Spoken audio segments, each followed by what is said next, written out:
You guys need an exercise to develop some lightning-fast liquid legato, and I'm gonna give it to you today. This one also makes a great alternate picking exercise. Let's mash some ropes.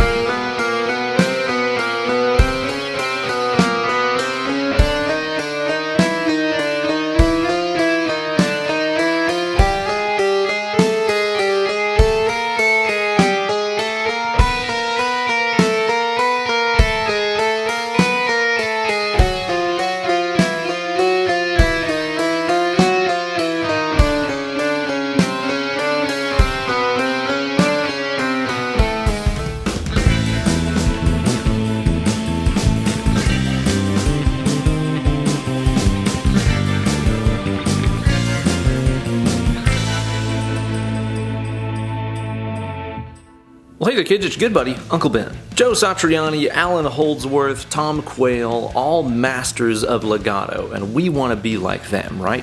But how can we develop great legato technique if we don't have a great exercise to work on? Today's Chromatic Annihilator exercise is going to give your hand fingers a workout with a combination of hammer-ons and pull-offs on every string in a bunch of different positions. It's really going to test your ability to keep your legato in time, which is probably the most challenging part of using hammer-ons and pull-offs. It's also going to help you build up some stamina and a nice even tone. In this video I'm going to show you guys the exercise as well as give you some tips and tricks to make your legato sound more better. But first things first, I got to remind you guys that this video is brought to you guys as always by my amazing Patreon community over at patreon.com/Ben Eller Guitars.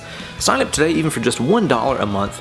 You're going to get access to a bevy of backing tracks, bonus lessons, downloadable tabs, all kinds of good stuff. This week, anybody who supports my channel, even for just $1 here, gets access to a ton of practice tracks that I made to go along with this lesson. I'm going to upload those at a variety of different tempos, and I'm also going to upload the MIDI files, that way you can import them into your DAW and make your perfect practice session. So don't delay, sign up today over at patreon.com/Ben Eller Guitars. Click the link down there in the video description.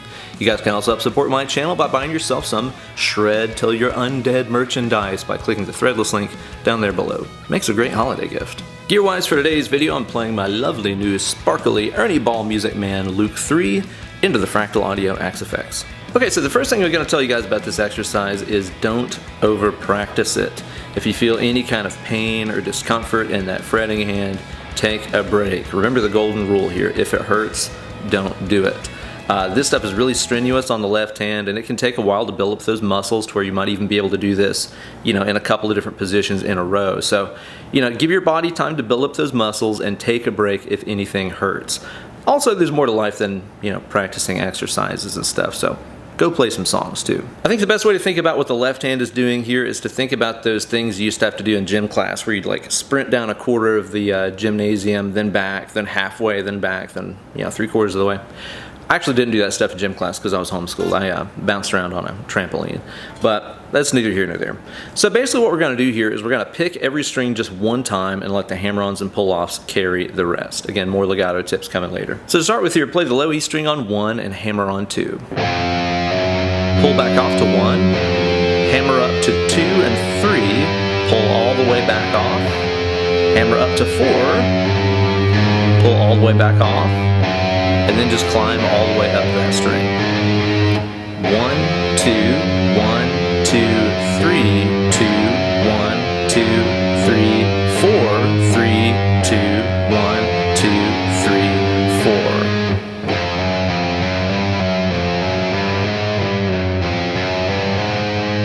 And again, you're going to do that off of a single pick stroke in the right hand. Be sure to let the left hand do all the work right here. At this point, just do the same idea, but moving on to the A string.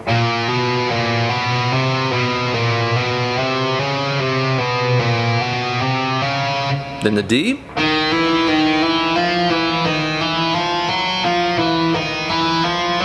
G, B, and high E. One thing to pay close attention to is whenever you move to a new string and you pick a note, try to notice if that note is like way louder than your hammer-ons and pull-offs were. Really common for players to have a really strong pick stroke and then really weak legato, so try to really even out the volume there. This could mean doing the hammer-ons and pull-offs harder. This could mean doing the pick stroke lighter, you know? You see a lot of guys that are heavy legato players that use hybrid picking a lot, partially because those strokes just sound a little bit lighter than your pick does, and it keeps the tone a little bit more balanced. So you just left off here on the 4th fret on the high E string. What you gotta do next is to move up 1 fret with that little finger, and we're gonna start the descending pattern here. It's the same idea. You know, again, we're just basically walking down and back 1 finger at a time, all the way up and down that string. A little bit more challenging because it's so pull-off intensive. We're gonna start off here on the 5 on the high E string, pulling off to 4, hammer back up to 5, pull all the way down to 3, hammer back up, pull all the way down to 2, hammer up, pull all the way down. 5, 4, 5, 4, 3, 4, 5, 4, 3, 2, 3, 4, 5, 4, 3, 2. I think I said that right. You guys know what I mean. After that, you're just gonna transfer over here to the B string, same idea.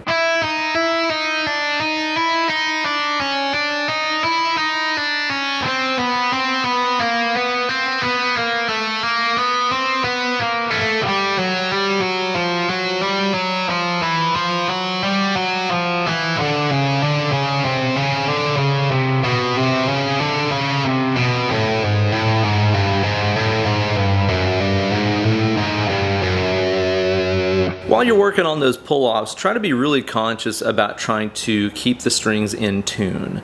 It's really common for players, especially when you're doing a line where you have like a bunch of fingers laid down on the string like that. It's really common to accidentally kind of start pulling the string towards the floor as you're doing these pull-offs. It might end up sounding something like this right here.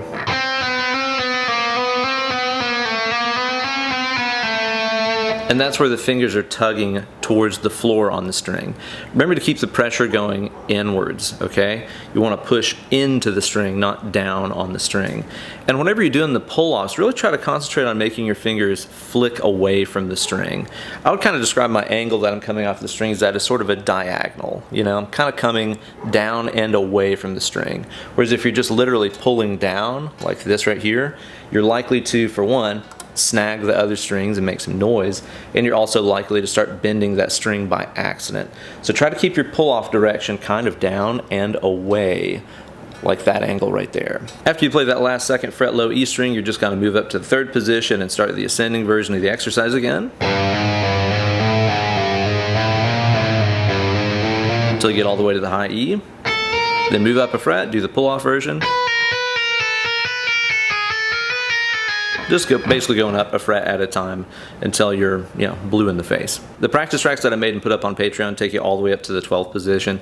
That should be more than enough of a workout, probably too much of a workout. And as I said, anytime you feel some discomfort here, especially coming from like the side of the palm, or if you're like over pressing with your thumb on the back of the neck, take a rest, shake that hand out, do some stretches and stuff. You don't want to go hurting yourself. Try to keep that thumb really loose on the back of the neck. Again, the thumb is just there for stabilization. It's there to keep the guitar from flying backwards when you push down on the strings like that. It's just there to stabilize and give the hand somewhere to kind of center itself. Try not to over push with the thumb. Again, when people start thinking about letting their left hand do all the work and do all that pushing, they tend to also push with the thumb. It's these guys' job, not this guy's job. Keep this guy nice and relaxed. A good rule of thumb is if you look on the back of the neck and you can see your thumbnail kind of turning white like that right there, it probably means you're pushing too much. I try to keep that thumb as loose as I can. It's going to help you conserve energy and not overstress the muscles and everything in your hand. So keep that thumb nice and loose. Now the great thing about the practice tracks that I made is it makes you keep your legato in time. And this is extremely hard to do, especially at low tempos. I know everybody's going to be tempted to try this at like the high speeds so they can like get to shreddy speed fast, but the low tempos, it is extremely hard to keep your legato in time. Because a lot of us kind of get in this habit where we just kind of mash them down as fast as we can. You're just mashing it now. Regardless of what the groove of the song is. But whenever you practice this with a click or with the practice tracks, you're going to have to really concentrate on keeping that left hand completely in time. 1 E and 2 E and 3 E and really more challenging than it sounds. I recommend recording yourself doing this and then listening back to it. Even if you just set your phone up and make a little video or do the voice record or whatever, it's really beneficial to listen back to yourself, because a lot of times when we're playing and concentrating and keeping in the groove and using all of our hand fingers over here, plus we're trying to listen to ourselves, there's just not really that much free RAM up here to fully concentrate on what you sound like. So I always recommend recording yourself practicing, then listening back to it. That way you can just listen to yourself with a full and honest perspective and full concentration on what you are sounding like, and then make improvements from there. Try to really listen to if you're staying in the groove, and also listen closely to see if your tone is even. Listen for weak fingers. Myself, my third finger tends to be a little bit weak whenever it's doing pull-offs. And again, I noticed that when I was practicing this exercise. I was like, that guy's kind of consistently softer than the other three. So that means I can make a little bit more of an effort on concentrating on getting this guy working more harder. Like I said in the intro, this is also an excellent alternate picking exercise to make sure that your hands are good and synchronized, and it's just a great workout here for the left hand. So you can play all that same stuff, just beginning on a downstroke, alternating to upstrokes through every note as you go. It sounds something like this.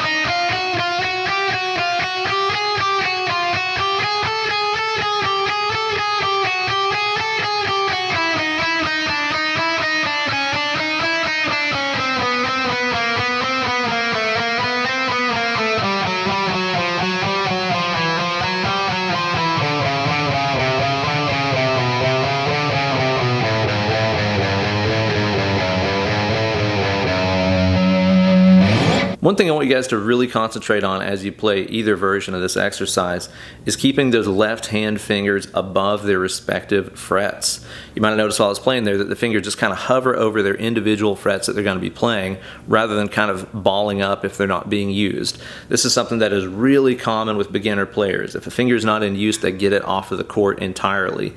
That's going to lead to some really inefficient playing.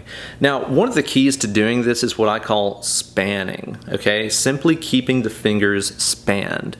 You can see how I have space in between each of my fingers, like this right here, right? Simply making a conscious effort to kind of do that bear claw sort of technique and keep those fingers spanned apart from each other is automatically going to give you more control over them, because the muscles are engaged a little bit. It doesn't take much muscle action to do this, but it does engage those muscles and give you a little bit more control over them. Whereas if you're just letting them go limp and kind of like touch each other like this right here, that's when you tend to have those fingers that follow each other and retract away from the neck all as one big group. You don't want to do that. So just try to keep it in mind that you don't really want these fingers touching that much. Go in it with that finger spanning mentality, and you're already going to be off to a good start.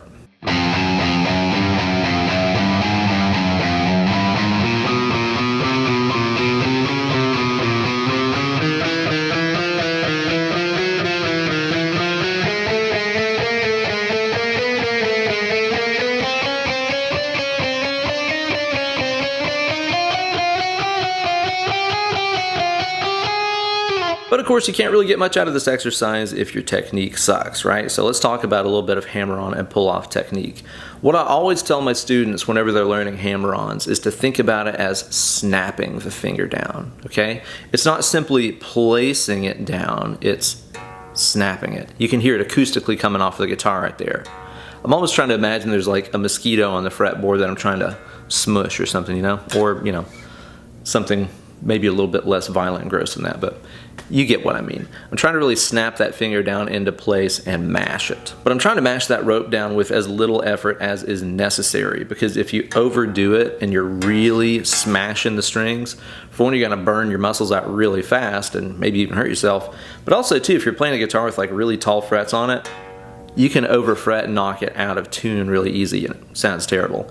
So try to take some time and really, work with those hammer-ons and mess with snapping that finger down and trying to find the right amount of pressure, Go from like being intentionally too soft like this See, that just killed the note. It didn't sound out the next one. Go a little harder.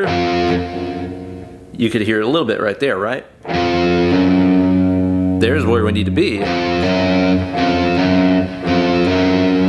The volume between the two notes is pretty even when I do it that way. I'm not over fatiguing the hands, all that kind of stuff. So concentrate on snapping that finger down, but without using too much force. Now when it comes to the pull-offs, there's a lot of different ways to do this, and they're all basically correct. Because if you look at the legato technique of Alan Holdsworth and compare that to, like, let's say John Petrucci, they're both getting the job done, but in very different kind of ways. And you can practice this with a lot of different techniques for your pull-offs. We'll talk about those as we go here too. But your basic, rock and roll kind of pull-off is gonna be holding down a note behind it and kind of flicking the finger so that it sounds out that note. You can kind of think of it as basically a left hand pluck. The same way that you have to sound out a note by plucking a string over here, well, it's just this hand is doing it instead. So with that mindset right there, keep in mind that if the finger just lifts away, well, it doesn't work for this hand either to pluck a note that way, does it? So don't be surprised whenever that doesn't really sound out a pull off. Whenever you pluck a string, there has to be a little bit of force getting the string to move, right? Whether that be an upwards force or a downwards force, either way you got to set the string in motion. Lifting off doesn't do that. It's got to be a little bit of a pluck. So think of it that way. It's kind of like you're doing left hand plucks on the string as you go. As I mentioned earlier, be sure to concentrate on not pulling down on the string too much when you do these pull-offs. That's a sound that can be really out of tune and annoying. And also, too, you can kind of get this, I think Alan Holdsworth described it one time as like a meow kind of sound on the notes.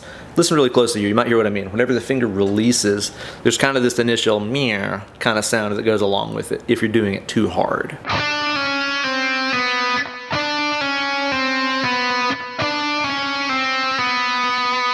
And a good way to get rid of a case of the meows is to, concentrate on using the minimal effort.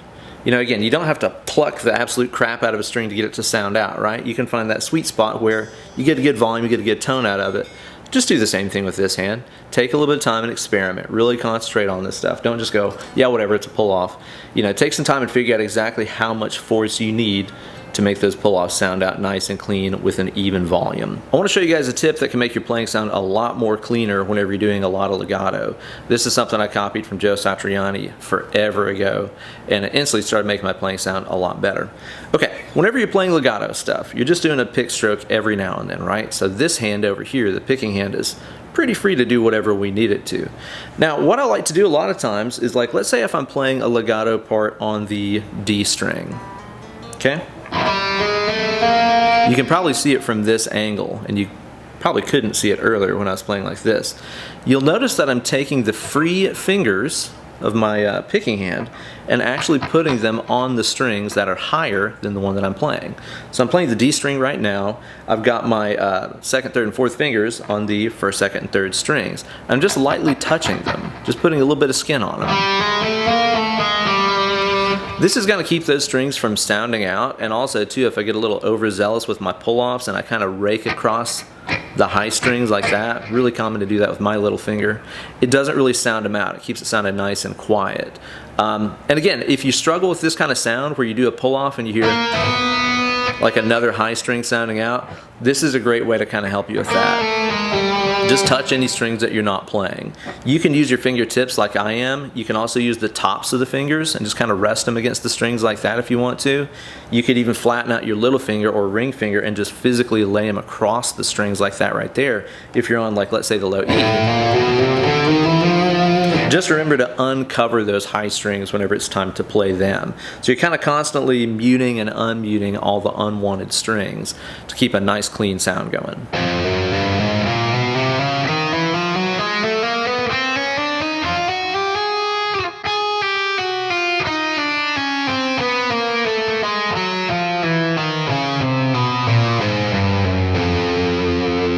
So there you go, guys, a great workout that's going to turn you into the hero of hammer-ons, or the patriot of pull-offs. Hopefully you guys enjoyed that one. Be sure to grab those practice tracks over on the Patreon page at patreon.com/Ben Eller Guitars. Again, even for just $1, you get downloads of those as well as the MIDI tracks and tabs and all that kind of stuff. So head on over there and check it out.